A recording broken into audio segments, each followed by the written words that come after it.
کو قربانی کا گوشت دینا جائز ہے یا نہیں؟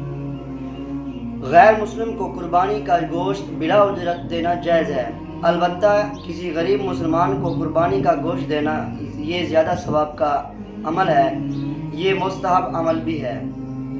ہاں، البتہ کسی مصلحت کی بنا پر کسی غیر مسلم کو قربانی کا گوشت دینا ضروری ہو تو پھر اس کو بھی دے سکتے ہیں۔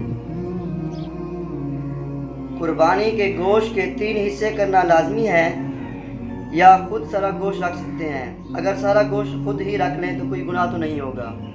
بہت ہی بڑا اچھا سوال ہے۔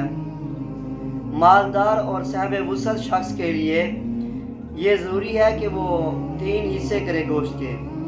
ایک حصہ جو ہے وہ صدقہ کر دے، دوسرا حصہ اپنے دوست احباب اور رشتہ داروں میں بانٹ دے یا ان کو دعوت کے طور پر کھلا دے، تیسرا حصہ وہ خود اپنے لیے رکھ لے۔